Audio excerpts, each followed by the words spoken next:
Ketevan, what's the mood like ahead of liftoff? Well, there's a lot of excitement, of course, where I'm standing, which is quite a few kilometers away from the actual launch pad 39A, from which that Falcon 9 rocket will be launching off with that Dragon capsule at the top, where those 4 astronauts will be sitting for the next 24 hours until they dock to the International Space Station. And, of course, we saw some big moments, the moments that the astronauts were suiting up, and then when they got into their Teslas to drive off to the launch pad, and then as they entered that Dragon capsule, they're now sitting in that capsule, and we are seeing some more very important steps taking place. There was also the arming of the launch escape system. That was a very key moment, because from that moment, from the time that that launch escape system is armed, then it means that if anything goes wrong after this time, that capsule, the Dragon capsule, can actually eject itself away from the danger, and then it has parachutes to be parachuted back down to the ocean. So that is a big security feature of this Dragon capsule. And now we're seeing several different steps of fueling of this Falcon 9 rocket. And once all of that fueling is done, once the venting is done, then we will get the signal that it is a go for this mission, and only then will we be getting to that really big moment, the moment we've been waiting for. 5:49 a.m. here in Cape Canaveral, the launch of this SpaceX mission Crew 2. Frederick Kessel, how important and critical are these next few minutes?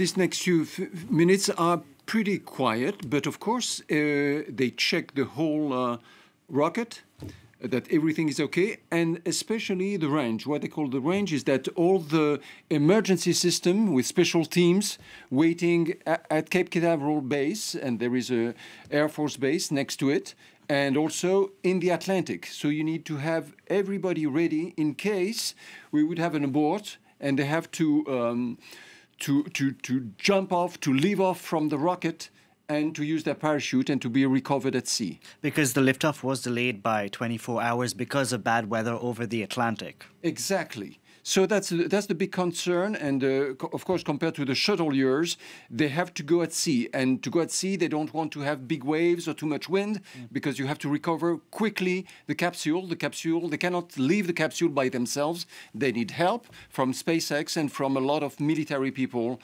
from the Air Force and the Marines. How is SpaceX changing the space game, if you will? A private company, essentially.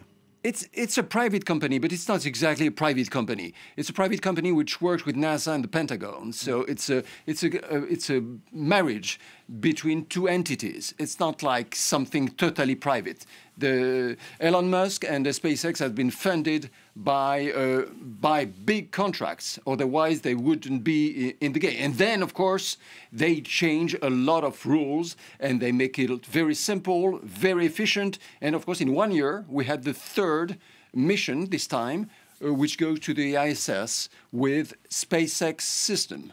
And Ketevan, I'd like to bring you in once again. Can you talk us through the history of, the Kennedy Space Center and Launchpad 39A?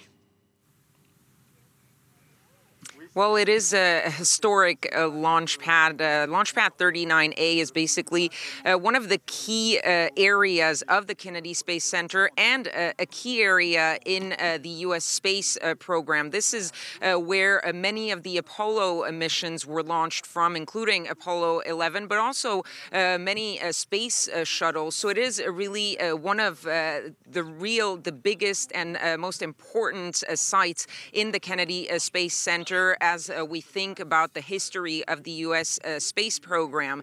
It's also very important to know that at the Kennedy Space Center over the past pretty much the decade, since 2011 all the way to 2020, just last year when SpaceX started sending those missions.